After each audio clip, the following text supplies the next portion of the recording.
भारत को सोने की चिड़िया कहा जाता था। इसकी प्राकृतिक और सांस्कृतिक समृद्धता हमेशा से ही दुनिया को आकर्षित करती रही है। कई बार विदेशी आक्रमणकारियों ने भारत की धार्मिक सांस्कृतिक धरोहर से छेड़छाड़ कर ऐतिहासिक स्थलों और धर्मस्थलों पर या तो कब्जा कर लिया या फिर नाम बदलकर भारत की भावनाओं और उसकी एकता और अखंडता को खंडित किया। हम बात कर रहे हैं उस काले अतीत की जिसमें कई युद्धों की कहानी और वीरों की शहादत दर्ज है।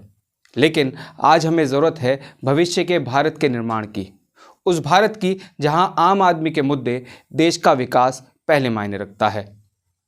नमस्कार, मैं रवि गौतम, आप देख रहे हैं नमस्कार भारत। नामकरण आयोग के गठन की मांग वाली याचिका को खारिज करते हुए सुप्रीम कोर्ट के जजों की पीठ ने याचिकाकर्ता अश्विनी उपाध्याय से कहा कि हिंदुत्व एक जीवन पद्धति है। इसी कारण भारत ने सभी को आत्मसात किया है। अंग्रेजों ने फूट डालो और राज करो की नीति से देश में विद्वेष फैलाया, अतः उस दौर को वापस नहीं आने दिया जाना चाहिए। देश में महंगाई की मार, रुपए की गिरती कीमत, बढ़ती बेरोजगारी, भूखमरी, भ्रष्टाचार की चोट आम आदमी की कमर तोड़ रही है। ऐसे में सरकारों की यह जिम्मेदारी हो जाती है कि गंभीर समस्याओं से त्रस्त आम आदमी को निजात दिलाएं। नामकरण आयोग के गठन की मांग पर सवाल खड़े होते हैं कि क्या जनता के मूल मुद्दों से हटकर अतीत के उस काले पन्नों में जाने की जरूरत है, जिनके गड़े मुर्दे उखाड़कर राजनीतिक एजेंडा तो साधा जा सकता है, लेकिन आम आदमी के फटे चीथड़े को नहीं सिला जा सकता। सरकार को जनता के प्राथमिक मुद्दों पर काम तेज करने की जरूरत है। आज से भविष्य को तराश सकते हैं, लेकिन अतीत से भविष्य नहीं संभलेगा।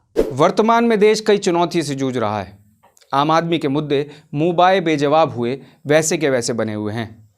ऐसे में कोई मांग ऐसी उठ जाए कि इतिहास में जहाँ जहाँ गैर वाजिब तरीके से शासकों ने जो धार्मिक स्थलों और सड़कों के नाम बदल दिए थे, अब उनका फिर से नामकरण किया जाए और उनके नामकरण के लिए एक नामकरण आयोग का गठन भी किया जाए। आखिर यह मांग कितनी सही है और कितनी वाजिब है उस दौर में जब आम आदमी के मुद्दे गौण हैं।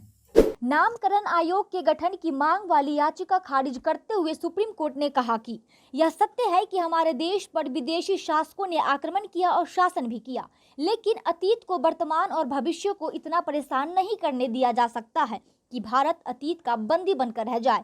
Justice KM. जोसेफ और जस्टिस बी.वी. नागरत्ना की पीठ ने कहा, प्राचीन ऐतिहासिक, सांस्कृतिक और धार्मिक स्थानों के मूल नामों का पता लगाने व दोबारा वही नाम रखने के लिए नामकरण आयोग के गठन की मांग सही नहीं है।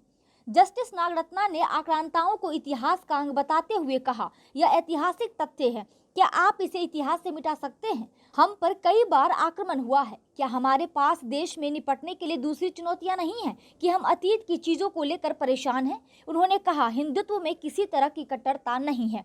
वहीं जस्टिस जोसेफ ने कहा, मैं ईसाई हूँ, फिर भी हिंदुत्व का प्रशंसक हूँ, जो महान धर्म है। इसका महत्व कम नहीं किया जाना चाहिए। हिंदुत्व जिस ऊंचाई पर पहुंचा है, जिसका वेदों, उपनिषदों व भगवत गीता में जिक्र है, इसकी कोई और मिसाल नहीं मिलती।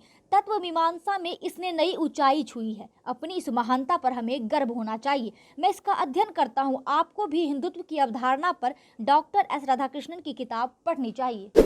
भारत जैसे देश में जहां आम आदमी के लिए चुनौतियां ज़्यादा हैं, समस्याओं की लंबी फहरिस्त है, प्राथमिक मुद्दों पर काम करने की सरकारी रफ्तार कम है, जनता के मूल मुद्दों पर प्रशासनिक मंशा खाना पूर्ति वाली है, क्या वहां नामकरण आयोग के गठन की मांग की गुंजाइश बनती है? हालांकि सुप्रीम कोर्ट ने याचिका को खारिज कर दिया है, लेकिन क्या भविष्य में ऐसे किसी आयोग के गठन पर फिर से विचार किया जाना चाहिए या फिर इस तरह की मांग जनता को मूल मुद्दों से भटकाने के लिए की जाती है?